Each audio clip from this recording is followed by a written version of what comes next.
చల్లని సాయంత్రం ఆహ్లాదంగా ఉంది. ఆరు బయట ఏర్పాటు చేయడం మంచికే అనుకున్నాడు మౌళి. స్టేజ్ మీద ఒక పక్కగా బల్ల మీద ల్యాప్టాప్ పెట్టుకుని అనుకున్నట్లుగా అన్నీ వస్తున్నాయా లేదా అని చూసుకున్నాడు. 4కి అనుకున్నది 4:30 అవుతోంది. పర్వాలేదు. అరగంట ఆలస్యమైతేనేం చల్లగాలి అందరికీ సేద తీరుస్తోంది. టౌన్‌షిప్‌లో ప్రతి ఆదివారం ఆరుబయట సినిమా చూపిస్తారు. పెద్ద తెర ఉంటుంది. ఆ తెర మీదకే తను అనుకున్న స్లైడ్స్ వచ్చేలా చూసుకున్నాడు మౌళి. గోపాల్ అంకుల్ రావడం మంచిదయింది. పవర్‌ఫుల్ మైక్రోఫోన్లు పెట్టించారు. స్టేజ్ మీద నుంచి ఒకసారి ఆడియన్స్ అందర్నీ పరికించాడు. అరవిరిసిన పువ్వుల్లా రంగురంగుల గౌన్లు, డ్రెస్సులు, మిడీలు వేసుకుని అమ్మాయిలు. మౌళి చూడగానే 2 చేతులు పైకెత్తి ఊపారు. వానొచ్చే ముందు ఆకాశంలో ఎగురుతున్న పక్షుల్లా ఉన్నారు. అబ్బాయిలు కుర్తా పైజామాలు, కుర్తాలు రంగురంగులవి, డిజైన్లు కుట్టినవి వేసుకుని మౌళి చూసినప్పుడు ఎగిరి లేచి మళ్ళీ కూర్చున్నారు. గంతులేస్తున్న లేడిపిల్లల్లా ఉన్నారు. అందరూ ఏదో పెళ్లికి తయారైనట్లు తయారై వచ్చేశారు. మొదట్లో వేసిన భయం ఇప్పుడు లేదు ఉషకి, మౌళికి కూడా. స్టేజు అనుభవం బాగా ఉంది. దానికి తోడు భాష మీద ఇంగ్లీషు, తెలుగు కూడా మంచి పట్టుంది. గ్రౌండ్ వెనక గోపాలాచారి, భారతి, సివిఎల్, ఎస్ఈ రమేష్, డిఈ సుందర్ కుర్చీలు వేసుకుని కూర్చున్నారు. భారతి లేడీస్ క్లబ్ మీటింగ్కొచ్చిన వారందర్నీ ఇటు రమ్మని చెప్పింది. ఉష మైక్ దగ్గరకొచ్చి నిల్చుని అందర్నీ చూసింది. తర్వాత ఎవరైనా పని చేయని చేయకపోని ముందుగా తన పిలుపు విని వచ్చిన చిన్నారులందర్నీ మొహమంతా ఆనందం నింపుకుని చూసింది. అందరికీ చెయ్యూపింది. మీరంతా నా పిలుపు విని వచ్చినందుకు సంతోషం. మనం ప్రార్థనయ్యాక మొదలు పెడదాం. అందరూ కూర్చునే చెయ్యొచ్చు అనండి అంటూ ప్రార్థన చేయించింది.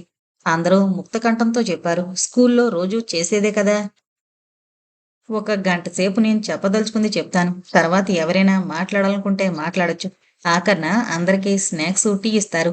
మృదు మధుర కంఠంతో ఉష చెప్తుంటే అందరూ ఏం చెప్తుందా అని చూస్తున్నారు. స్క్రీన్ మీద ఒక దృశ్యం కనిపించింది. చక్కగా ట్రిమ్ చేసిన లాన్స్, రకరకాల ఆకారాల్లో కత్తిరించబడిన బుష్లు, మధ్యలో పరిగెడుతున్న కుందేళ్లు, చిన్న చిన్న కొలన్లు, అందులో తామర పువ్వులు.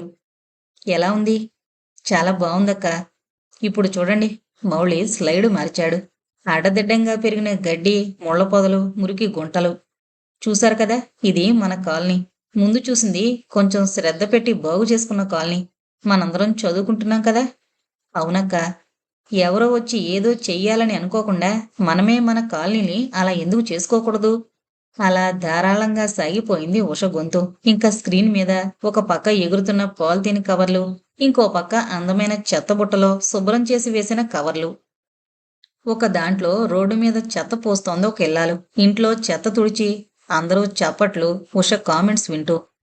ఇంకొక దాంట్లో ఇంట్లో తుక్కంతా కవర్లో మూటకట్టి రోడ్డు చివరున్న చెత్త కుండీలో వేస్తున్న 10 ఏళ్ల పిల్ల. తళతళ అద్దంలా మెరిసిపోతున్న రోడ్డు మీద ఖరీదైన కారులోంచి కిటికీ తలుపు తీసి బత్తాయి తొక్కలు వేస్తోన్న ఒక పెద్ద మనిషి. వెంటనే కారులో ఒక సంచి పెట్టుకుని అందులో తుక్కులన్నీ పడేస్తోన్న ఒక అబ్బాయి. టౌన్‌షిప్‌లో ఉన్న మురిక్కాలవ ఎటువంటి అధ్వాన్నపు స్థితిలో ఉందో చూపించాడు మౌళి. ఎంత బాగా కట్టారు మన కాలనీ. ఎంత విశాలంగా ఉంటాయి రోడ్లు. ఎన్ని చెట్లు. అసలు ఆ డ్రైనేజీ కాలువ ప్లాన్ చేసిన తీరు చూడండి. ఎవరికీ అడ్డు రాకుండా మధ్యలో నడవడానికి, కార్లు వెళ్ళడానికి, సైకిళ్ళకి, రిక్షాలకి, స్కూటర్లకి చిన్న చిన్న బ్రిడ్జిలు చూస్తున్నారు కదూ. మౌళి జూమ్ చేసి అవన్నీ చూపించాడు. పొద్దున్న టిఫిన్ తిన్నాక అవన్నీ ఫోటోలు తీసి కంప్యూటర్లో భద్రపరిచాడు. మనం మన కాలనీని ఇలా చేసుకుందామా? ఉష ప్రశ్న వేయగానే సింగపూర్లోని వీధులన్నీ చూపించాడు మౌళి. ఓ ఓ ఓ నిమిషం పాటు హర్షధ్వానాలు. ఇప్పుడందరికీ 10 రోజులు సెలవులు కదా. మొదలు పెడదామా? యా. మనం కాలనీని ఇంత శుభ్రంగా చేస్తే మన ముఖ్యమంత్రి గారు వచ్చి మెచ్చుకుంటారు. స్వచ్ఛ భారత్ ప్రోగ్రాం అని ప్రధానమంత్రి గారు కూడా వచ్చే అవకాశం ఉంది. అప్పుడు మనం ఒక పెద్ద స్టేడియం కట్టించి మనం అడగచ్చు. ఉష ఉత్సాహంగా అంది. ఉషక్ ఐడియా చాలా బాగుంది. సెలవులన్నీ వేస్ట్‌గా గడిపే బదులు ఇటువంటి ఉపయోగకరమైన పనులు చేస్తే ఎంతో బాగుంటుంది. అందరం కలిసి పనులు చేస్తుంటే స్నేహబంధం కూడా గట్టిపడుతుంది. 10 నిమిషాలు ఏకధాటిగా మాట్లాడాడు తిలక్. ఇంజినీర్ల పిల్లల్లో ఉష క్లాస్‌మేట్ వచ్చి మాట్లాడింది. మంచి ఉద్దేశమే, కానీ ఆచరణలో ఎంతవరకు సాధ్యం అంటూ. అలా కొంతమంది ఉత్సాహంగా, కొంతమంది నీరు కారిపోతూ మాట్లాడుతుంటే 6 గంటలయింది. కమ్యూనిటీ హాల్ దగ్గర వీధుల్లోనూ దీపాలు వెలిగాయి. కానీ వెలుతురే లేదు. వెలుగంతా చెట్ల మీదే. గోపాల్ సివిల్ ఎస్ఈ కేసి చూశాడు. రమేష్ తల ఊపాడు. రేపట్నుంచి మొదలు పెడదాం. మనీ కూడా వచ్చేసింది. అయితే మనం ఇప్పుడు ఏ విధంగా చెయ్యాలా, ఎక్కడ మొదలు పెట్టాలా అనేది ప్లాన్ చేసుకోవాలి. నేనొక ప్లాన్ వేశాను. మీ అందరికి ఇష్టమైతే చెప్తాను. ఉష మాటలకి అందరూ అరిచారు ఏకకంఠంతో. చెప్పాక అప్పుడు మళ్ళీ స్లైడ్స్ చూపిస్తూ మాట్లాడింది ఉష. మన టౌన్‌షిప్‌లో ఉన్న కాలనీకి పని చేయడానికి ఇష్టపడి వచ్చే వాలంటీర్లు ఎంతమందో చూసుకుని వాలంటీర్లని విభజిద్దాం. మొత్తం 5 కాలనీలు. 100 మంది వాలంటీర్లు ఉన్నారనుకుంటే 20 మంది ఒక గ్రూపు. అందులో మళ్ళీ 5గురు చొప్పున సబ్ గ్రూప్స్ ఉంటాయి. గ్రూప్‌కొక లీడర్, సబ్ గ్రూప్‌కి అసిస్టెంట్ ఉంటారు. ప్రతిరోజు 2 గంటలు పనిచేస్తే చాలు. రోడ్లు తొడవడం, కాలువలు బాగు చేయడం మనం చేయనక్కర్లేదు. వాటికి కాంట్రాక్ట్ వర్కర్‌ని పెడతామన్నారు గోపాల్ అంకుల్, రమేష్ అంకుల్. మనం చెయ్యాల్సిందల్లా వాళ్ళ చేత పనులు చేయించడం. రోడ్డు మీద ఎవరు తుక్కులు, చెత్త పోయకుండా చూడడం. చెత్త బుట్టలు ప్రతి 100 గజాలకి పెట్టడం. తోట పని మనమే చేద్దాం. చెట్లు మన ఫ్రెండ్స్ కదా! చెట్లతో కబుర్లు చెప్తూ పనిచేశామంటే అవి ఆరోగ్యంగా పెరుగుతాయి. చెట్లకి ప్రాణం ఉంటుంది కదా! ఉంటుందక్క. మా టీచర్ గారు ప్రయోగం చేశారు. ఒకేసారి గవర్నమెంట్ స్కూలు పిల్లలు నలుగురు లేచి అరిచారు. గుడ్. అందుకే మనం మాట్లాడుతూ ఉండాలి వాటితో. అవి స్పందిస్తాయని మన దేశ శాస్త్రజ్ఞుడే ఒక ఆయన చెప్పారు. ఎవరో తెలుసా? జగదీష్ చంద్రబోస్. కొంచెం పెద్ద పిల్లలు ముక్త కంఠంతో. Very good. ఎవరైనా తుక్కు, చెత్త బుట్టల్లో, కుండీల్లో కాకుండా బయట వేసే వాళ్ళకి ఫైన్. వాళ్ళు ఎవరైనా సరే. ఆ తర్వాత మనం పాలిథీన్ కవర్లు వాడడం మానేయాలి. ఉష ఏమేం చెయ్యాలో వివరించింది. మధ్య మధ్యలో ప్రశ్నలడుగుతూ పిల్లల్ని హుషారు చేస్తూ. ఒక పుస్తకం పెట్టి ఎవరెవరు వాలంటీర్లుగా చేరుతున్నారో రాయమంది. 200 మంది సంతకాలు పెట్టారు. ఉషకి చాలా ఆశ్చర్యం, ఆనందం కలిగాయి. అందులో సగం మందొచ్చినా చాలు. ఇప్పుడు అందరం టిఫిన్ తిందాం. అయ్యాక ఇందులో సంతకాలు పెట్టిన వాళ్ళందరం కమ్యూనిటీ హాల్లో కలుద్దాం. ఓకే? ఇప్పుడు వాలంటీర్లు, ఇంటర్ స్టూడెంట్స్ కలిసి అందరికీ టిఫిన్ ప్లేట్లు, మంచినీళ్లు అందించాలి. 6 గంటలకి భారతి లేచి లేడీస్ క్లబ్ దగ్గరికి వెళ్ళింది. ఆవిడ వెనకే అందరూ బయలుదేరారు. అక్కడ భారతి తాము చేయవలసింది వివరించింది. ఒక డిఈ గారి భార్యకి అన్నగారు ఫారెస్ట్ ఆఫీసర్. ఆవిడ కావలసిన చెట్లన్నీ మర్నాటికే తెప్పించేస్తానంది. ఒక ఆమె హార్టికల్చర్ ట్రైనింగ్ అయింది. ఆవిడ చెట్లు ఎక్కడ ఏవి నాటాలో ప్లాన్ చేస్తానంది. మరునాడు సాయంత్రం మళ్ళీ కలుద్దాం అనుకున్నారు. సిఈ గారి భార్య ఏదైనా చెప్తే కాదనే వాళ్ళు సాధారణంగా ఉండరు. ఆ క్రమశిక్షణ టౌన్షిప్స్ లో ఉంటుంది. లేడీస్ క్లబ్బు, కమ్యూనిటీ హాలు అన్నీ ఒక ఆవరణలోనే ఉంటాయి. ఆఫీసర్స్ క్లబ్బు మాత్రం వేరే ఉంటుంది. అక్కడ కార్డ్స్, అప్పుడప్పుడు డ్రింక్స్ కూడా ఉంటాయి. అందుకే దూరంగా ఉంటుంది. కమ్యూనిటీ హాల్లో గొడవంతా వినిపిస్తోంది. గ్రూప్ లీడర్లని ఎన్నుకోవడం, ఏ గ్రూపు ఎక్కడ పని చేయాలో వంటి చర్చలు, మరి వాదోపవాదాలుంటాయి కదా! బెస్ట్ గ్రూప్‌కి సీఈ గారు అవార్డు ఇస్తారట. ఉష మొత్తం అందరికీ లీడర్, మౌళి సలహాదారు. తిలక్, సరోజిని, అపర్ణ అలా గ్రూప్ లీడర్స్ అందర్నీ విడగొట్టి మరునాడు పొద్దున్న 9కి అక్కడే కలవాలని చెప్పి పంపేసింది ఉష. అప్పుడు రాత్రి 9 అయింది. జానకి ఇంట్లోకొస్తుండగానే పిల్లలు పరిగెత్తుకుంటూ వచ్చేసి చుట్టేశారు. వాళ్ళను వదిలి ఎన్నో రోజులైపోయినట్లుంది జానకికి. వరండాలోనే కూలబడిపోయింది. అపురూపంగా దగ్గరికి తీసుకుని, అమ్మా, ఎక్కడికెళ్ళావు? మనింటికా? చిట్టడిగింది. లేదమ్మా, హాస్పిటల్కి వెళ్ళాను. నాన్నకి ఆయ అయింది. ఆయా? నాన్నకా? పోలీస్ అంకుల్కి మనల్ని కొట్టినట్లు తెలిసిందా? కర్ర పట్టుకుని కొట్టారా? రోజూ నాన్న ఆఫీస్కి వెళ్ళాక పోలీస్ అంకుల్కి చెప్తానంటుంది చిట్టి. లేదు లేదు, జ్వరం వచ్చింది. నానమ్మ, తాతయ్య వచ్చారు. అందుకే నేనొచ్చేశా. నానమ్మ, అయితే మన ఇంటికెళ్ళిపోదామమ్మా. తాతయ్య నా కోసం ఏం తెచ్చారో? రేపు వెళదాం చిట్టి. అల్లరి చేయకుండా ఆడుకో వెళ్ళి. చక్రపాణి పిల్లలిద్దరినీ తోటలోకి పంపి జానకిని తీసుకుని లోపలికి వెళ్ళాడు. ఎలా ఉందండి? ఎంతసేపు చేశారేం? సుభద్ర ఆదురుద్దాగా అడిగింది. అరుణ అందరికీ టీ తెచ్చిచ్చింది. టీ తాగాక జరిగింది చెప్పాడు చక్రపాణి. రేపు అందరూ కూర్చుని ఏం చెయ్యాలో ఆలోచించుకోవచ్చు. కాసేపు రెస్ట్ తీసుకోండి అన్నయ్య. అరుణ అంతా విని అంది. గోపాల్ ఇంకా రాలేదమ్మా? రాలేదన్నయ్య. కమ్యూనిటీ హాల్లో ఏదో మీటింగ్ అట. రాత్రి 9 దాటేటట్లుంది. మీరు కూడా వెళ్ళాలనుకుంటే వెళ్ళొచ్చు. నేను కాసేపు పడుకుంటానమ్మా. చక్రపాణి వెళుతూనే మంచం మీద వాలిపోయాడు. అలసిన శరీరం, మనసు వెంటనే సుషుప్తిలోకి వెళ్ళిపోయాయి. జానకి, సుభద్ర వెళ్లి అరుణకి వంటలో సాయం చేయసాగారు. అలివేలు పరిగెత్తుకుంటూ వచ్చింది. అమ్మా, రవిసార్ వచ్చేశారు. ఇప్పుడే అంబులెన్స్ వారింటి ముందు ఆగింది. నేనెళ్తానమ్మా. సరే, వెళ్ళొచ్చి ఎలా ఉన్నారో చెప్పు. ఒక్క గెంతులో ఇంట్లోంచి బయటపడింది అలివేలు. ఏమైందరుణ? రవెవరు? సుభద్ర బియ్యంలో బెడ్డలేరుతూ అడిగింది. తనకి తెలిసినంతవరకు జరిగిందంతా చెప్పింది అరుణ. నిన్నంతా ఒకటే హడావిడనుకోండి. పొద్దున్నే ప్లాంట్కి వెళ్ళగానే ప్రమాదం. అది అంతా సర్ది టీంని వ్యాగులు లాగిపోయిన దగ్గరికి పంపారు. రాత్రి అక్కడి నుంచి ఎమర్జెన్సీ, తెల్లవారులు నిద్ర లేదనుకోండి. ఈ ప్లాంట్లో ఉద్యోగాలంటే ఏ క్షణాన ఏం జరుగుతుందో ఏమీ చెప్పలేం. ఎప్పుడూ అప్రమత్తంగా ఉండాల్సిందే. ఏదేమైనా ఎటువంటి పరిస్థితి వచ్చినా ప్లాంట్లోంచి కరెంటు పంపాల్సిందే. ప్రతి ఒక్కరూ తప్పుపట్టేవాళ్లే. దానికి సాయం మా గోలొకటి. పొద్దున్నే లేపేశాం అన్నయ్య గారిని. సుభద్ర నొచ్చుకుంటూ అంది. అదేం పర్వాలేదండి. ఆ అమ్మాయి జీవితం చక్కబడితే అంతే చాలు. ఈ శ్రమంతా మటుమాయమైపోతుంది. అరుణ మాటలకి పేలవంగా నవ్వింది జానకి. ఏం కాదమ్మా జానకి, అంతా సర్దుకుంటుంది. అసలు నువ్వు ఇదివరకే ఇక్కడికి వచ్చుంటే ఈ పాటికి అంతా సరిచేసేవారు. అప్పటికే మేం తెలీదనుకో, తెలియకపోయినా కూడా సీగారి దగ్గరికి వెళ్ళుండాల్సింది. సరే, మాకు ఏమీ చెప్పలేదిన్నాళ్ళు. ఏమాత్రం గ్రహించినా ముందే ఆగిపోయింది సుభద్ర. ఏదో అనుకుంటాం కానీ దేనికైనా సమయం రావాలి. ఏది, మేం ఈ మధ్యనే కదా ఇక్కడికి వచ్చాం. అరుణ కూర తరిగి లేచింది. సీతాలు మధ్యాహ్నమే వెళ్ళిపోయింది, ఇంటికి చుట్టాలొచ్చారంటూ. చిట్టి పరిగెత్తుకుంటూ వచ్చింది. అమ్మమ్మ, బుజ్జి కనిపించట్లేదే. జానకి ఒక్క ఉదుటున లేచింది. నువ్వేం చేస్తున్నావే, చెల్లిని చూసుకోవద్దా? వీధి వరండాలోకెళ్ళింది. గేటు ఓరగా తీసింది. అలివేలు వేసినట్లు లేదు. చెప్పులేసుకుని జానకి వీధిలోకి పరిగెత్తింది. సుభద్ర గబగబా గదిలోకి వెళ్లి చక్రపాణిని లేపింది. ఒక క్షణం చక్రపాణికి తాను ఎక్కడున్నాడో ఏం వింటున్నాడో అర్థం కాలేదు. అరే, అంత చూసుకోకుండా ఏం చేస్తున్నారే? గట్టిగా అరిచాడు. స్వతహాగా నెమ్మదస్తుడతను. గొంతుక పొడరిపోయినట్లయింది. సుభద్ర మంచినీళ్లు తీసుకొచ్చిచ్చింది. గ్లాసు కిందకు దించకుండా గటగటా తాగి బయటికి పరిగెట్టాడు చక్రపాణి. జీపుని డ్రైవర్ని పంపమని గోపాలాచారికి ఫోన్ చేసింది అరుణ. అక్కడే చుట్టుపక్కలే ఉంటుందిలే, నీ వస్తున్నా, గోపాలు బొంగురు గొంతుతో అన్నాడు. అప్పుడే చీకటి పడుతోంది. మసక దీపాల వెలుతురు. 2 ఏళ్ల పిల్లని పట్టుకోవడం కష్టమే. రమేష్కి సుందర్కి చెప్పి జీపులో బయలుదేరాడు. గోపాల్ మధ్యాహ్నం కూడా విశ్రాంతి తీసుకోలేదు. తలంతా దిమ్ముగా ఉంది. ఉన్న సమస్యలు చాలనట్లు ఇదొకటి. జానకి హాస్పిటల్లోనే ఉందా? ఏమీ అడగలేదు.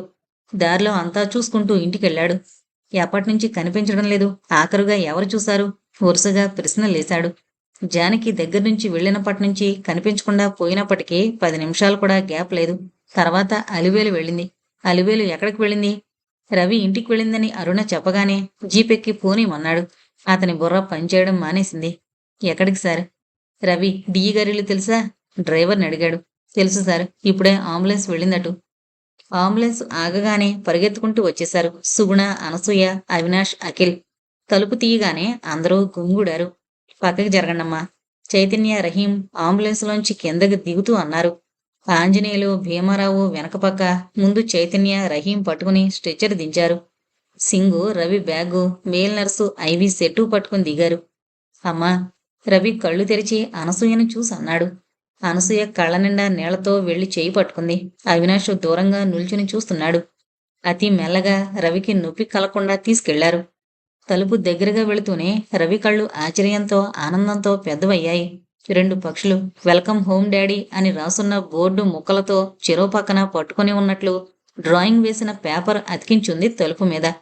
2 పక్షుల మీద అవినాష్, అఖిల్ అని పేర్లు రాసున్నాయి. స్కూల్ నుంచి వచ్చాక నువ్వు చేసిన పనిదా? అనసూయ అడిగింది. అవినాష్ సిగ్గుగా నవ్వాడు. తలుపు తీసి పట్టుకున్న సుగుణం చూసి నీరసంగా చెయ్యి పైకెత్తి ఊపాడు రవి. సుగుణ తలదించుకుంది. అతను వెళ్లేటప్పుడు చెప్పినా తలుపు వరకు కూడా వెళ్లలేదు అనుకుంటూ స్ట్రెచ్చర్ని తమ గదిలోకి తీసుకెళ్లమంది సుగుణ. తీరుగా సర్దున్న గదిని చూసి ఇది తమిళ్లేనా అనుకున్నాడు రవి. మంచం మీద ఒక పక్క రవికి అనుకూలంగా సర్దుంది. కాళ్ళ దగ్గర ఎత్తుగా దిళ్ళు, తల దగ్గర ఆనుకోవడానికి వీలుగా దిళ్ళు. నెమ్మదిగా రవిని మంచం మీదకి చేర్చారు. కాలు సర్దబోతుంటే అమ్మా అని గట్టిగా మూలిగాడు. సుగుణ ఆదురుదాగా దగ్గరకొచ్చింది. ఇంట్లోకి అడుగు పెట్టగానే విమలకి కళ్ళు తిరిగినంత పనైంది. ఎక్కడవక్కడ పడేసున్నాయి. సగం తోమిన అంట్ల గిన్నెలు వంటింట్లో అట్టలు కట్టిపోయాయి. ముందు గదిలో కుర్చీలన్నీ తలకిందులుగా పడేసున్నాయి. భోజనాలు చేసే వరండాలో నేతి గిన్నె గోడకి కొట్టుకుని గోడంతా నేతి మరకలు. వరండాలో నూనె ఒలికిపోయి కాలేస్తే జొరున జారెట్లుంది. పిల్లల గదిలో, రాజుగదిలో చంద్రవంద్రగా బట్టలు. హడావిడిగా చేతికందిన బట్టలు సర్దుకున్నట్లుంది. అలమరాలో బట్టలన్నీ కింద మీద పడున్నాయి. వంటింట్లో సరుకులైతే ఉన్నాయి కానీ కూరలేం లేవు. ఫ్రిడ్జ్ అంతా ఖాళీ. ఎక్కడ మొదలు పెట్టాలో, ఎలా మొదలు పెట్టాలో అర్థమవలేదు. శేషగిరి బజారుకు వెళ్లి కూరలు, పాలు పట్టుకొచ్చాడు. కాఫీ తాగితే కాస్త బుర్ర పనిచేస్తుందేమో. డికాషన్ వేసి వంట చెయ్యాలి కనుక రణరంగంలా ఉన్న వంటలు సర్దడం మొదలుపెట్టింది విమల. కాఫీ తాగి శేషగిరి సాయం చేస్తుండగా వంట ముగించి ఇల్లు ఒక మాదిరిగా సర్దేసరికి నడుం పట్టేసింది. మోకాళ్ళు నలిపేస్తున్నాయి. అమ్మో, ఈ చాకరీ నా వల్ల కాదు. పని మనిషి లేకుండా అంత పని చెయ్యాలంటే ఇంత అడ్డదిడ్డంగా ఎలా ఉంటారో మనుషులు. కోడల మీద పీకల దాకా కోపం వచ్చింది విమలకి. కానీ ఆలోచిస్తే ఆ అమ్మాయి తప్పు ఎంతవరకు ఉంది? జానకి మీద జాలేసింది. అయితే వీడేం మారలేదన్నమాట. వెర్రి కోపం, కనిపించినవన్నీ విసిరేయడం. చిన్నప్పటి నుంచి అంతే. ఒకసారి వాడికంటే ముందు తను అన్నం తిందని ఎంత గొడవ చేశాడు. జ్వరం వచ్చి తగ్గిందిరా, నీరసంగా ఉందని తిన్నా అని చెప్పినా వినలేదు. తినదంతా కక్కు అని కూర్చున్నాడు. ఇంట్లో ఉన్న వస్తువులన్నీ విసిరేశాడు. అప్పుడు శేషగిరి లేడు కనుక సరిపోయింది. ఉంటే ఎన్ని దెబ్బలు తినేవాడో. చివరికి నోట్లో వేళ్లు పెట్టుకుని అంతా కక్కే వరకు ఊరుకోలేదు. విమల ఆలోచిస్తుంటే ఒక్కొక్కటి గుర్తుకు రాసాగాయి. పెళ్లి చేస్తే మారతాళ్లే అనుకుంది. మళ్ళీ బయట అందరితో నిక్షేపంగా ఉండేవాడు. ఇంటికొచ్చేసరికి దెయ్యం పట్టినట్లు చేసేవాడు. తనని చూస్తే మరీ. వీడిని వీడి సంసారాన్ని సరిచేయడమెలా? పశ్చాత్తాపడుతున్నట్లు కనిపిస్తాడు. కాని ఎప్పుడు తెక్క తిరుగుతుందో చెప్పలేం. ఏం చెయ్యాలి? తల పట్టుకుని కూర్చుంది విమల. శేషగిరి మొదట్నుంచి ఏమీ పట్టించుకునేవాడు కాదు. రాజు తర్వాత మళ్లీ కానుపు రాకపోవడంతో తను పూర్తిగా వాడితోనే గడపడం అలవాటు చేసుకుంది. ఎప్పుడైనా సమయం చిక్కి తామిద్దరూ సరదాగా ఉంటే రాజు సహించేవాడు కాదు. బల్ల మీద తలపెట్టి పడుకున్న విమలకి నుదురు మీద ఎత్తుగా తగిలింది. ఒకసారి రాజుగాడు పాలు తాగి కప్పు విసిరేస్తే చిట్లిందక్కడ. కుట్లు వేయాల్సొచ్చింది. తలుచుకుంటుంటే ఆపుకోలేని దుఃఖం వచ్చింది. వెక్కి వెక్కి ఏడుస్తుంటే శేషగిరి పక్కనే కూర్చుని ఓదార్చాడు. తగ్గిపోతుందిలే విమల, ఊరుకో. అది కాదండి నా బాధ. వీడు చిన్నప్పటినుంచి ఇంతే. రాజు సంగతులన్నీ ఒక్కొక్కటే చెప్పుకొచ్చింది. ఏదో చిన్నతనం అనుకున్నాను. అప్పుడప్పుడు తిక్కబెడుతుంటే ఇంత తీవ్రమైన సమస్య. ఇలా అని చెప్పలేదేం విమల. డాక్టర్కి చూపించేవాళ్ళం కదా. నా దగ్గర అంత చేటు చేయలేదే ఎప్పుడు. మీరున్నప్పుడు బుద్ధిమంతుడిలా మారిపోయేవాడు. చాడీలు చెప్పి కొట్టించినట్లు అవుతుందేమో అని భయపడ్డాను. డాక్టర్కి చూపిస్తే తగ్గుతుందా? వెక్కుతూ అడిగింది. తప్పకుండా. మంచి సైకియాట్రిస్టు దగ్గరికి తీసుకువెళదాం. జీపు రవి ఇంటి ముందుకు రాగానే రివర్స్ చేస్తున్న అంబులెన్స్ కనిపించింది. వెనకే బుజ్జి అయోమయంగా నడుస్తూ. ఒక్క క్షణం ఆగితే వెనక చక్రం దాని మీద నుంచి వెళ్ళిపోయేదే. అదృష్టవశాత్తు అప్పుడే ఇంట్లోంచి బయటకొచ్చిన రహీం చూశాడు. ఒక్క గంతులో బుజ్జినెత్తుకుని పక్కకు పడ్డాడు. జీపు కీచుమంటూ ఆగింది, సడన్ బ్రేక్ వేస్తూ. అంబులెన్స్ డ్రైవర్ రహీం పడిపోవడం సైడు మిర్రర్లోంచి చూసి ఆపి కిందకు దూకాడు. సార్, ఈ పాప కనిపించలేదు సార్, ఏడుపు గొంతుతో అన్నాడు. ఇంత పెద్ద వెహికల్ రివర్స్ చేస్తూ ఎవరినైనా గైడ్ చేయమనద్దయ్యా. చటుక్కున వెనక్కి వెళ్ళిపోవడమే. ఏం నేర్చుకున్నారు మీరు? గోపాలాచారి లెఫ్ట్ అండ్ రైట్ తీసుకున్నాడు. రహీం పక్కకు దొర్లి పాపని ఎత్తుకుని లేచాడు. మోచెయ్యి మోకాలు దూకుపోయింది. బొటనవేలు రాయికి తగిలి చిట్లింది. పక్కనే అంబులెన్స్ దగ్గరే పడ్డాడు కనుక అందులో ఉన్న మేల్ నర్స్ డ్రెస్సింగ్ చేసి first aid కిట్లోంచి anti tetanus injection ఇచ్చాడు. పిచ్చిదానిలా వీధులు తిరుగుతున్న జానకి అక్కడ హడావిడి చూసి గబగబా వచ్చి బుజ్జినెత్తుకుంది. గోపాల్తో మాట్లాడి అంబులెన్స్ తీసుకుని డ్రైవరు మేలు నర్సు వెళ్ళిపోయారు. తల్లి, జీపు దిగి చక్రపాణి పిలిచాడు. పాణి, మీరింటికి వెళ్ళండి. నేను రవిని చూసి వచ్చేస్తాను. నడిచొస్తాలే. గోపాల్ రవి ఇంటికేసి తిరిగి అన్నాడు. ఆంజనేయులు వాళ్ళు వెళ్ళాక తలుపు వేయడానికి బయటకొచ్చిన సుగుణ జరిగిందంతా చూసింది. మీరు కూడా లోపలికి రండి, మంచినీళ్లు తాగి వెళుదురుగాని. చక్రపాణిని జానకిని లోపలికి పిలిచింది. అందరూ లోపలికి వెళ్లి ముందు గదిలో కూర్చున్నారు. అవినాష్ గ్లాసులో నీళ్లు తెచ్చి అందరికీ ఇచ్చాడు. అఖిల్ వచ్చి బుజ్జిని పలకరించి వాడి బొమ్మలు తెచ్చిచ్చాడు. ఇద్దరూ ఆడుకుంటుంటే జానకిని కూర్చోమని గోపాల్ని లోపలికి తీసుకెళ్ళింది సుగుణ. సార్, మీరా? రవి లేవబోయాడు. ఆగవయ్య హీరో, లేవకో అన్నాడు గోపాల్. ఆ రాత్రి టౌన్షిప్లో రకరకాల ఆలోచనలతో అందరూ ఒక నిశ్చయానికొస్తూ గాఢంగా నిట్టూర్చే నిద్రకు ఉపక్రమించారు. మౌళి, నేననుకున్నదంతా నిజంగా జరుగుతోందా? ఊహించిన దానికంటే ఎక్కువ స్పీడుగా జరిగిపోతున్నాయి. ఎంతో ప్లాన్డ్గా కట్టిన ఈ టౌన్షిప్ని ఆదర్శవంతంగా తీర్చిదిద్దాలనుకోవడం, అది వెంటనే రూపుదిద్దుకోవడం నమ్మశక్యంగా లేదు. అన్నింటికంటే ముఖ్యం ఉషతో సాంగత్యం, సాన్నిహిత్యం పెరగడం. పేరెంట్స్కి కూడా ఏ అభ్యంతరం ఉండదు. ఇద్దరు ఫ్రెండ్స్, పైగా కులం కూడా ఒకటే. నిజంగానే నేను చాలా లక్కీ. ఎప్పుడో సమయం చూసుకుని ఉషతో అంకుల్తో మాట్లాడేయాలి. ఉష, ఓహ్ ఏంటో ఆనందంతో నిద్ర రావట్లేదు. ఏదో సోషల్ వర్క్ చెయ్యాలని ఎప్పటినుంచో ఉందా? అది మౌళి తోవ చూపిస్తే కాని తెలియలేదు. ఏదైతేనేం థ్యాంక్స్ టు మౌళి. అతను చూపించిన స్లైడ్స్ ఇంకా కళ్ళ ముందు తిరుగుతున్నాయి. అవును, ఈ పిల్లలు ఈ వేళ చూపించినంత ఉత్సాహం రోజు చూపిస్తారా? పొద్దున్నే వెళ్లి ప్లాన్లు తయారు చేస్తుంటే ఒక్కొక్కళ్లకు చెప్పుకుని వచ్చేస్తారు. ఇటువంటి కాలనీల్లో అదే అడ్వాంటేజ్. అసలు ఈ మౌళి ఏంటో 3 నెలల ముచ్చటకి ఇంత శ్రద్ధ చూపిస్తున్నాడు. తనవి అతనివి ఐడియాస్ వ్యూస్ చాలా వరకు కామన్గా ఉన్నాయి. తనంటే ప్రత్యేక శ్రద్ధ చూపిస్తున్నాడా ఏమో. Wait and see. ఇంక పడుకోవాలి బాబు. తెల్లవారి బోల్డ్ పనుంది. సుధీర రేపే ప్రయాణం. వేణు కూడా సాయంత్రానికి వచ్చేస్తాడు. అబ్బా, ఎన్నో నెలలైనట్లుంది.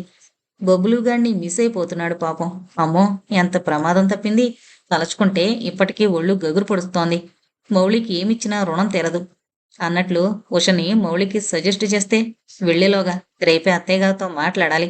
ఇద్దరు మేడ్ ఫర్ ఈచ్ అదర్లా ఉంటారు. అచ్చం తమలాగే. భారతి అబ్బా, ఏం వచ్చారు పిల్లలు ప్రవాహంలా. టౌన్షిప్ వదిలేలోగా ఒక మంచి పని చేయడానికి అంకురార్పణ జరిగింది. మౌళి ధర్మమా అని క్లబ్లో కూడా చాలా మంది పాజిటివ్గానే ఉన్నారు. ఉష పెళ్లి చేసేస్తే బాధ్యతలన్నీ ఒక కొలికొచ్చినట్లే. శ్రీనివాస్ అమ్మయ్య, ప్రస్తుతానికి ప్లాంట్లో ప్రాబ్లమ్స్ అన్నీ సాల్వ్ అయినట్లే.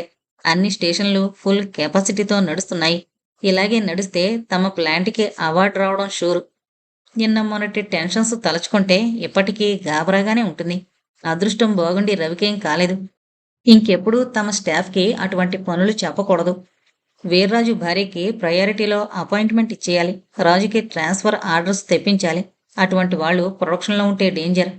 గోపాల్ లేకపోతే ఈ 2 రోజులు తను తట్టుకోలేకపోయేవాడే. అతన్ని చూస్తుంటే ఎవరో దగ్గర వాళ్ళని చూసినట్లు అనిపిస్తోంది. పిల్లల ప్రాజెక్ట్, ఆహా, మంచి పనికి తన సపోర్ట్ ఎప్పుడూ ఉంటుంది. మౌళి బాగా కలిసిపోయాడు అందరితో. సివిల్ డిఈతో రేపు మాట్లాడాలి. గోపాలాచారి అబ్బా, 2 రోజులు ఎంత హెక్టిక్ అయిపోయిందో. రేపు చేయాల్సిన పనులు ప్లాంట్ ప్రస్తుతానికి పర్వాలే. ఆ టెంపరీ స్టాఫ్ని పర్మనెంట్ చేయాలి. దాని సంగతి ముందు ప్రయారిటీ. ఆర్డర్స్ ఎక్కడున్నాయో ఏ స్టేజిలో ఉన్నాయో.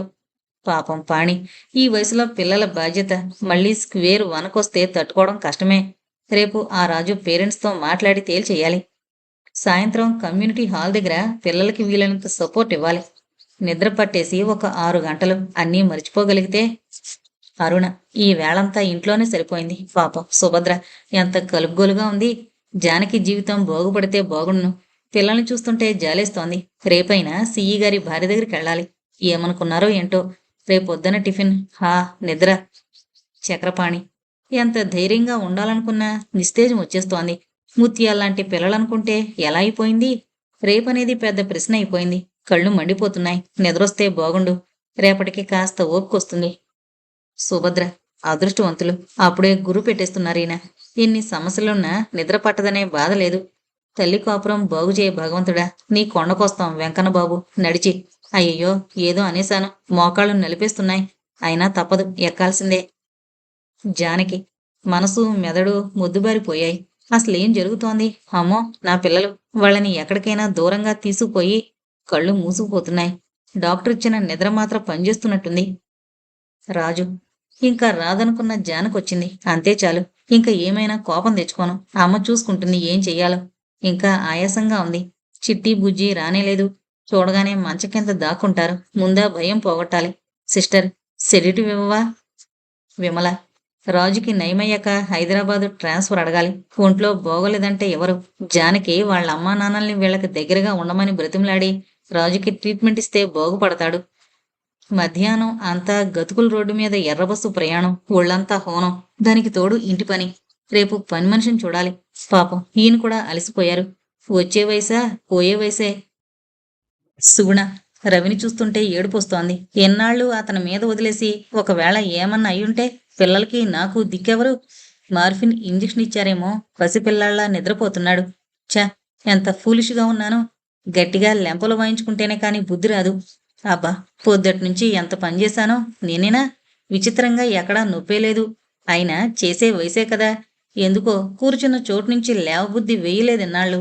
ఈ బద్ధకం వదిలించుకోవాలి ముందు. బుజ్జుముండ అవినాష్ గాడు ఎంత చక్కగా పెయింట్ వేశాడు. ఇంకా వాళ్లతోనే గడపాలి ఇప్పుడు. అత్తయ్యని అడిగి రకరకాల వంటలు నేర్చుకోవాలి. మళ్ళీ సంగీతం మొదలు పెట్టాలి. Good idea. అనసూయ అమ్మ కనకదుర్గమ్మ తల్లి, రవికి తొందరగా నయమేట్లు చూడు తల్లి. వాడు నయమవగానే అందరం నీ కొండకొస్తాం. కోడలికి కాస్త మంచి బుద్ధిచ్చావంటే ఇంకేం అడగను. అప్పుడు ఇక్కడే పిల్లల్ని కళ్ళ ముందు చూసుకుంటూ కాలం గడుపుతా. అత్యాస అనుకుంటున్నావా? నువ్వు తలచుకుంటే చేయలేంది ఏముంది తల్లి. లక్ష్మమ్మ పోయినాడు పోయాడు. పెద్దయ్య గారు, వీర్రాజు పోయాడని బాధపడకు లక్ష్మమ్మ. నీకు ఉద్యోగం వేయిస్తా అన్నారు కదా. పిల్లల్ని చూసుకుంటూ బతకాలి. అయినా ఆడుండి చేసిందేముంది? తాగొచ్చి తనడమే కదూ. ఇప్పుడు అవన్నా తప్పుతాయి. ఆడి మంచం మీద పండుకుని కళ్ళు మూస్తే రేపు సానా పనుంది. 3 నెలల తర్వాత లక్ష్మమ్మక్క గట్టిగా పిలుస్తూ వచ్చాడు రాములు. వెనకగా నారాయణ, సంతోష్ చేతిలో ఏదో కాగితం పట్టుకుని. ఎసట్లో బియ్యం పోస్తున్న లక్ష్మమ్మ తలెత్తి చూసింది. నీకు పర్మనెంట్ పోస్టింగ్ వచ్చిందక్క. దీని మీద ఏలుముద్రై ఎస్సీ గార్ల గదులు వరండాలు ఊడవడం, నీళ్ళయ్యి పెట్టడం, స్వీపర్ జాబు. నెలకి 5-6 వేలొస్తాయి. వాటర్లో కూడా ఉండొచ్చంట. లక్ష్మమ్మ బియ్యం ఎసట్లో పోసేసి చేతులు చీరకొంగి తుడిచేసి వేలుముద్ర వేసింది నారాయణిచ్చిన కాగితాల మీద. ఎట్టయిందిరా? నమ్మలేనట్లు చూస్తూ అడిగింది. ఆ ఇంజనీర్ సారిదే తప్పంటక్క. అందుకే బావ తాగింది తక్కువనే అని డాక్టర్ బాబు సర్టిఫికెట్ ఇచ్చిండు. దానికోసమని నారాయణన్న, సంతోషన్న తెగ తిరిగిండ్రనుకో, రాములు అన్నాడు. ఆ దేవుడు చల్లగా చూస్తాడు మిమ్మల్ని. లక్ష్మమ్మ 2 చేతులు జోడించంది. రవి కాలు బాగైపోయింది. కంఠం ఏదో సాగిందట. కొద్దిగా ఈడుస్తూ నడుస్తున్నాడు. జనరల్ షిఫ్ట్లో వేశారు. సాయంత్రం 5:10కి ఇంటికొచ్చాడు రవి. ఆఫీసులో చేరిన మొదటి రోజు. వస్తూనే హాల్లో దృశ్యం చూసి అలా సోఫాలో కూర్చుండిపోయాడు. అఖిల్ చాప మీద కూర్చుని డ్యామ్ కడుతున్నాడు. నానమ్మ బొత్తాయి తొనలు వలిచి నోట్లో పెడుతుంటే అవినాష్ బల దగ్గర కూర్చుని హోంవర్క్ చేస్తున్నాడు. మధ్యలో టీవీ కేసి దొంగచూపులు చూస్తూ, అత్తయ్య చూడండి, మిస్ అవ్వద్దు, ఎంత బాగా చేస్తున్నారో సుగుణంటుంటే అందరూ టీవీ పక్కకు తిరిగారు. బొమ్మరిల్లు డీవీడీ నడుస్తోందక్కడ. రవి తల పట్టుకుని కూర్చుండిపోయాడు. ఏమైంది రవి? తలనొప్ప? కాఫీ తెస్తానుండండి. సుగుణ డీవీడీ పాజులో పెట్టి లేచింది. రాజుని హైదరాబాద్ ట్రాన్స్ఫర్ చేశారు. శేషగిరి కొన్న ఫ్లాట్లో జానకి పిల్లలతో చక్రపాణి, సుభద్ర వచ్చి ఉంటున్నారు. రాజుని సైకియాట్రిస్ట్కి చూపించి ట్రీట్మెంట్ ఇప్పిస్తున్నారు. మామయ్య, మీరు అత్తయ్య ఇక్కడే ఉండిపోండి. పిల్లలకి బాగా అలవాటైపోయారు. జానకి కూడా ధైర్యంగా ఉంటుంది. క్రమం తప్పకుండా మందులు వేసుకుంటూ తన కోపాన్ని, ఆవేశాన్ని నియంత్రించుకుంటున్న రాజు ఒకరోజు అన్నాడు చక్రపాణితో. జానకి సాయం చేస్తూ ఒక పూట వంట చేస్తుంటే సుభద్రకు కూడా హాయిగా ఉంది. రఘు రమ్మని పిలిస్తే కూడా రామని చెప్పేశారు. అంతగా పిల్లలు పెద్దవాళ్లై ఇల్లు సరిపోదనుకుంటే పక్కనే 2 గదులు అద్దెకి తీసుకుని జానకి దగ్గరే ఉంటామని చెప్పేశారు. రఘు కోపగించుకుని వెళ్ళిపోయాడు. చైతన్య, ఆంజనేయులు, సింగ్, రహీం, భీమారావు, రవి మంచి ఫ్రెండ్స్ అయిపోయారు. ప్రతి ఆదివారం 2 గంటలైనా కలిసి గడుపుతున్నారు. కబుర్లు చెప్పుకుంటూనో, సరదాగా కార్డ్స్ ఆడుకుంటూనో ప్రతి 2 నెలలకి కుటుంబాలతో ఎక్కడికైనా పిక్నిక్ వెళదామని అనుకున్నారు. ఒకసారి డ్యాం దగ్గరికి వెళ్ళొచ్చారు కూడా. సాయంత్రం 4 అయింది. చక్కగా తయారయ్యి కాకి యూనిఫామ్ లాంటి బట్టలు వేసుకుని చెరోకర్ర పట్టుకుని పరిగెత్తుకుంటూ వచ్చారు 2 12 ఏళ్ల అబ్బాయిలు. ఆటో దిగి రోడ్డు మీద అరటిపండు తొక్కవేస్తున్న ఒక లాల్చీ వాళ్ళ దగ్గరికి. Uncle, 5 rupees fine. పుస్తకం తీసి రాస్తూ అడిగాడు ఒక పిడుగు. ఎందుకురా? మా ఊళ్ళో రోడ్డు మీద తుక్కు వేయడం క్రైమ్ అంకుల్. ఎవరు చెప్పింది? రోడ్డమేనా మీ బాబుగడి సొత్తా? వీరావేశంతో అడిగాడు లాల్చీ. అవును, మా సొత్తే. లేకపోతే మీ బాబుగారి సొత్తా? తిలక్ జమాజెట్టి లాంటి 10 మంది కుర్రాళ్లతో వచ్చి అన్నాడు. సరే సరే అంటూ 5 రూపాయలు సమర్పించుకున్నాడు లాల్చీ. ఆంటీ ఆంటీ, గాబరా గరిచింది పక్కింటి 16 ఏళ్ల అమ్మాయి. పాలిథీన్ బ్యాగ్స్ 10 మూట కట్టి ఇంట్లో తుక్కుతో సహా వీధి కాలవలో పడైపోతున్న ఇల్లాలు ఆగిపోయింది. అందులో వేస్తే మీరే దిగి తీయాలి, మరిచిపోయారా? ఇవి వాడండి 100 5 రూపీసే. ఇంకొక అమ్మాయి న్యూస్ పేపర్లతో ఇంట్లో తయారు చేసిన సంచిచ్చింది. టౌన్షిప్లో పెద్దలంతా పిల్లలకి హడలిపోతున్నారు. ఎవరైనా ప్యాంటు సవరించుకుంటూ గోడ దగ్గరికి వెళ్ళబోతుంటే వచ్చేస్తారు 10 మంది అబ్బాయిలు చప్పట్లు కొట్టుకుంటూ. అంకుల్, ఇక్కడికి 200 యార్డ్స్లో యూరినల్స్ ఉన్నాయి, అవి వాడండి ప్లీజ్. పర్యావరణ పరిరక్షణ ప్రారంభం కాగానే ప్రతి 2 వీధులకి పబ్లిక్ టాయిలెట్ ఒకటి కట్టించారు శ్రీనివాస్. టాయిలెట్స్ లేకపోతే రోడ్డు మీద గోడలు వాడకుండా ఆపలేం అంకుల్. నేచురల్ కాల్ ఎమర్జెన్సీ కదా. ఇంకా శుభ్రం చేయడానికి, నీళ్లు సరిగ్గా పొయ్యమని చెప్పడానికి వర్కర్స్ని కూడా పెడదాం. ఇంటింటికి వెళ్లి వసూలు చేసి నిర్వహిద్దాం. మౌళి ముందుగా వాటి సంగతే చూశాడు. కాలనీలో ఆంధ్రలకి తిరిగి డొనేషన్స్ కూడా అతనే వసూలు చేశాడు. శ్రీనివాస్, గోపాలాచారి వీధి వరండాలో కూర్చుని శుభలేఖల మీద అడ్రస్సులు రాస్తున్నారు. ఇంటి లోపల భారతి, అరుణ పెళ్లివారికి పెట్టబోయే బట్టలన్నిటినీ సంచుల్లో పెట్టి ఎవరికి ఏ టైంలో పెట్టాలో రాసుకుంటూ సర్దుతున్నారు. మౌళి, ఉష, వేణు, సుధీర అప్పుడే పెళ్లికి కావలసిన బట్టలు, సామాన్లు తీసుకుని హైదరాబాద్ నుంచి వచ్చారు. అందరూ వెనక వరండాలో కూర్చుని కాఫీలు తాగుతున్నారు. అంకుల్, బబ్లీ వచ్చి మౌళి జేబులోంచి కిట్కాట్ తీసుకున్నాడు జబర్దస్తిగా. మౌళి వాడిని ఒళ్ళో కూర్చోబెట్టుకున్నాడు. అయితే మీ ప్రేమ ఎప్పుడు ఎక్కడ పుట్టింది? అడిగాడు వేణు కుతూహలంగా. అతను వాళ్ళని హైదరాబాద్లో కలిశాడు, బెంగళూరు నుంచి వచ్చి. రోడ్లు ఊడిచేసి మొక్కలు పాతడానికి గోతులు తవ్వుతుంటే ఉష అంది. మౌళి తనకి ఎప్పుడు ఐ లవ్ యూ చెప్పాడో గుర్తు తెచ్చుకుంటూ. వాట్, ఇదెక్కడి వింత ప్రేమే? వేణు నవ్వాడు పకపక. అప్పుడు మౌళి తన ప్రాజెక్ట్ అంతా వివరించాడు. మొదట నేను ప్రపోజ్ చేసినప్పుడు అసలు అనుకోలేదండి. సిఈ గారు ఫ్యామిలీ ఫుల్ సపోర్ట్ ఇవ్వబట్టి అంత సక్సెస్ అయింది. కాలనీలో ఎవరూ వెనకంజ వేయడానికి వీల్లేకపోయింది. అయితే నీ 2 ప్రపోజల్స్ సక్సెస్ఫుల్లే కదా? వేణు సరదాగా అన్నాడు. మౌళి బుగ్గలు ఎర్రబడుతుండగా చిరునవ్వు నవ్వాడు. మౌళి ఉషల పెళ్లైన మరనాడు సత్యనారాయణ వ్రతం అయింది. అప్పుడే చీకటి పడుతోంది. ఆ రాత్రికే పెళ్లివారు వెళ్ళిపోతున్నారు 2 బస్సుల్లో. గేటు చప్పుడు విని తలెత్తి చూశాడు శ్రీనివాస్. పెళ్లిళ్ళు, అలంకరించిన దీపాలు ఒక్కసారిగా వెలిగాయి. రంగురంగుల కాంతులు వెదజల్లుతూ. 2 అపరిచిత వ్యక్తులు లోపలికొస్తున్నారు. ఒకతను కాకి యూనిఫాంలో ఉన్నాడు. 40 లోపుంటుంది వయసు. ఇంకొకతను 50 పైన. తెల్లని లాల్చి పైజామా వేసుకున్నాడు. ఇద్దరూ నిటారుగా నడుస్తూ మార్చు చేస్తున్నట్లు వస్తున్నారు. శ్రీనివాస్ అప్రయత్నంగా లేచి నిల్చున్నాడు. సారీ సార్, మిమ్మల్ని ఇంటికొచ్చి డిస్టర్బ్ చేయాల్సొచ్చింది. ఆఫీసులో గోపాలాచారి గారు పర్మిషన్ ఇస్తే వచ్చాం. నేను కల్నల్ ఇస్మాయిల్, ఇతను కె భాస్కర్రావు. మీ ప్లాంట్కి సెక్యూరిటీ చీఫ్గా అపాయింట్ అయ్యాడు. స్వయంగా గవర్నర్ అపాయింట్ చేశారు. నేను ఇప్పుడే వెళ్ళిపోవాలి. అందుకే పరిచయం చేద్దామని తీసుకొచ్చాను. వస్తూనే లాల్చి అతను షేక్ హ్యాండ్ ఇచ్చి పరిచయాలు చేశాడు. అదేంటి, ముందుగా ఏ ఇన్ఫర్మేషన్ లేకుండా? గవర్నర్ మీకు చెప్పమన్నారు. సెంట్రల్ ప్రభుత్వం నుంచి వచ్చిన సూచనల ప్రకారం అత్యవసరంగా చేయవలసి వచ్చిందని మీకు లెటర్ కూడా ఇచ్చారు. మీ ప్లాంట్ని టార్గెట్గా తీసుకుని టెర్రరిస్టులు చాలా పెద్ద విధ్వంసాన్ని ప్లాన్ చేశారట. అందుకని మీకు స్పెషల్గా ట్రైన్ అయిన ఆఫీసర్నిచ్చారు. భాస్కర్ అండర్ గ్రౌండ్ ఆపరేషన్స్లో ఆరితేరినవారు. స్పెషల్ టాస్క్ ఫోర్స్ నుంచి వచ్చారు. పైగా తెలుగువారు. మీ పవర్ హౌస్ వాళ్ళు చాలా బాగా అలర్ట్ అయ్యారని హ్యాపీగా ఫీల్ అయ్యారు. ప్రస్తుతం గెస్ట్ హౌస్లో దిగాం. వీలవగానే క్వార్టర్స్ అది. ఓకే కల్నల్ ఇస్మాయిల్, ప్రభుత్వ ఆదేశాలని ఫాలో అవడమే కదా మనం చేయాల్సిన పని. కంగ్రాచులేషన్స్ భాస్కర్. మేజర్ కల్నల్ సందేహంగా ఆగిపోయాడు శ్రీనివాస్. అబ్బే, అదేం లేదు సార్. ప్రస్తుతానికే అతని ఐడెంటిటీ సీక్రెట్గానే ఉంటుంది. అదే మీకు ఇచ్చిన లెటర్లో ఉంది. ఇక్కడ మీరే ఐడి ఇవ్వాలి. మిస్టర్ కట్టా భాస్కర్ రావు అతని పేరు. కల్నల్ ఇస్మాయిల్ గవర్నర్ లెటర్ ఇచ్చి తన ఐడి చూపించాడు. Glad meeting you mister Bhaskar. Welcome to our power house. లోపలికి రండి, మాట్లాడుకుందాం. అంతలో ఆకాశంలో ఒక్కసారిగా మెరుపులు. వెంటనే ఢామ్ అంటూ పెద్ద చప్పుడు స్విచ్ యార్డ్ నుంచి. మరో క్షణంలో మొత్తం అంతా చీకటి.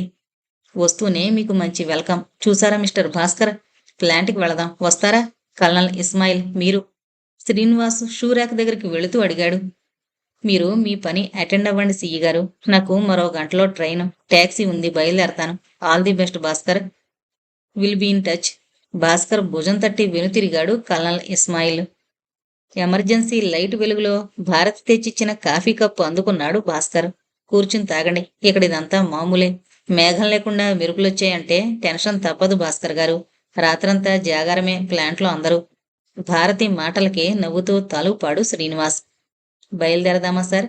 భాస్కర్ కుర్చీలోంచి లేచి అటెన్షన్లో నిలబడ్డాడు. ఇంతటితో మేఘం లేని మెరుపు అనే నవల కంప్లీట్ అయిందండి. దయచేసి మన ఛానల్ని అందరూ సబ్స్క్రైబ్ చేసుకోగలరు. Thank you. అలాగే హైప్ చేయడం మాత్రం మర్చిపోవద్దు.